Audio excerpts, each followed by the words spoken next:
Oh, baby, I know you don't want to start doing the only sister. I know you don't want to start doing the only sister receipts because they were one sister served in the United States Air Force. Let's go on to the next person because I don't like the passive aggressive diss because I run these receipts down. So let's go on because ain't but one sister served this country on this here panel. 4 years from now, black people have to decide what they're going to get at the end of the year. Because you're talking to a whole veteran. And we're dealing with the disrespect right here. 4 years. What are black people going to get at the end? Because you heard us say she don't have the resume that I got. So go on to the next sister. I'm not going to handle your passive aggressive distance. Baby, I'll run these receipts down on you. I'll run these receipts down on you. You're talking to a whole veteran. This is a political brown kid, and I have to say this, and I know I'm going to piss people off, but I really don't care. Why do black people in 2024 think that it is a flex to say that you are a veteran? I remember there was a time, especially, we all remember the famous line in Boys in the Hood when Lawrence Fishburne said, "Don't go into the Army. There's no place for a black man in the United States Army or in the white man's army." We all know the history of the United States and how the United States has treated you. I've done several conversations in this thread or on my channel talking about how black people have been complicit in the destruction of other nations and other communities, other societies, all to be accepted by white people. And black people swear up and down that they are quote unquote American. They want to be accepted so bad, and now black people have literally given up the resistance and now have accepted and drinking the Kool-Aid and thinking that it is a flex to be patriotic, to have your flags out, waving them around, talking about you're a veteran and being proud to be a veteran at that. So I just find that totally amazing. Listen, there's only two types of people that go into the military, honestly. There's only two types of people. You're going to find like your people kind of like your future presidents, one of those presidents, George W. Bush or like John McCain and all of those people, they'll go in because, and even when you look at like Prince Harry, when he served in I don't even know what that England or Europe's military. But these people they go in prestigious because they are somebody. So they go into the military because they have a long-term gain, right? Like Prince Harry. They created this whole narrative, and I'll guarantee you about at least 20 million people believe that Prince Harry actually went into the military and actually saved somebody's life. It's all PR just to make Prince Harry look that much better and palatable. These people build their careers off doing stuff like this.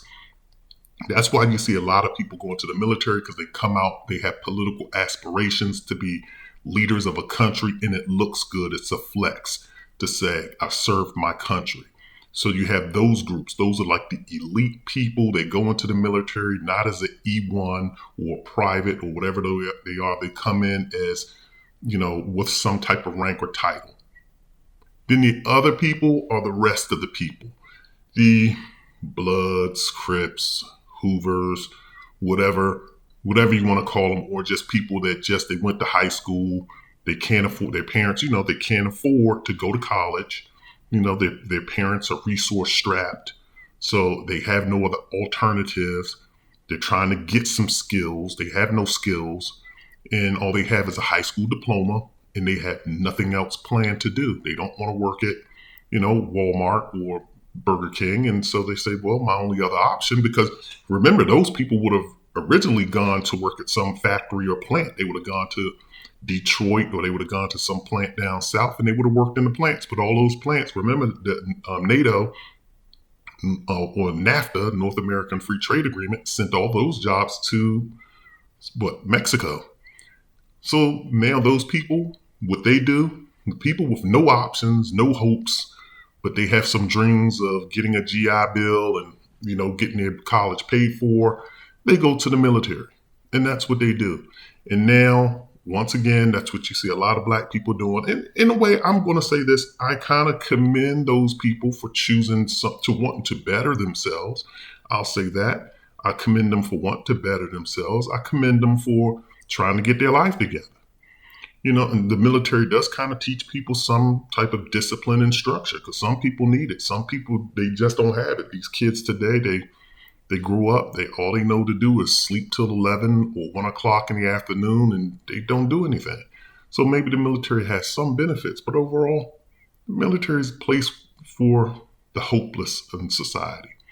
And you have a whole bunch of people now proud to be veterans and proud. They just want people to walk around thanking them for your service. I do not thank you for your service at all. I'm just going to be honest with you. Service doing what? Dropping drone bombs on babies in other countries? That's what you want me to thank you for your service for?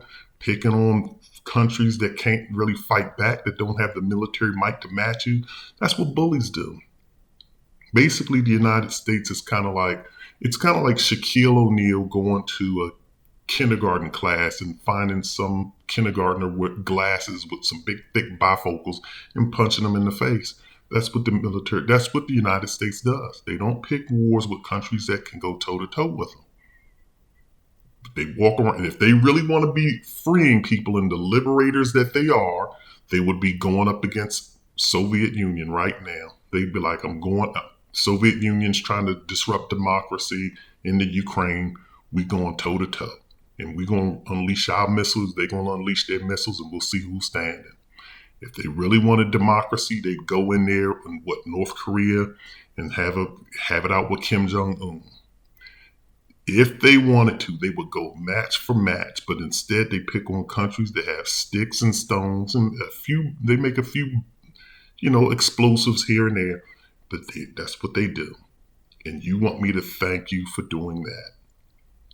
You get that. I'm just wondering why you black people are so quick to be patriotic and loving America, and then in the next breath you want to walk around protesting.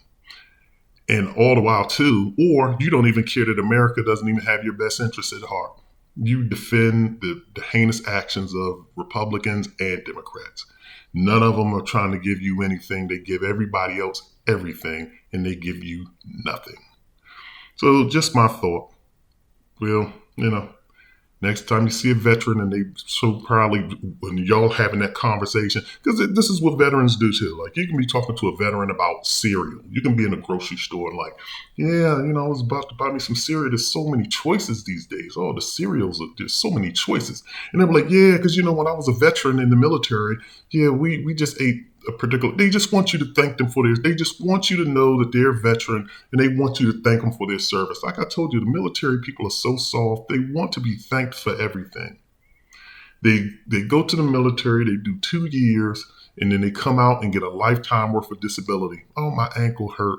And then they get 40% disability, 80% disability for nothing. Most of them.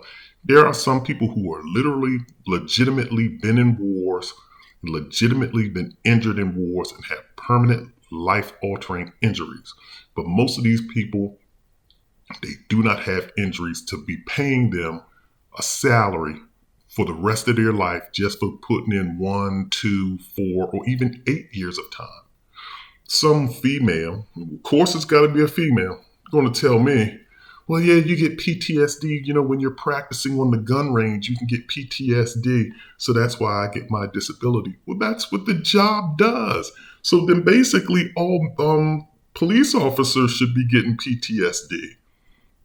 They go to the gun range to qualify to become police officers. They should get PTSD. Why aren't firefighters getting PTSD for dealing in traumatic situations of fires?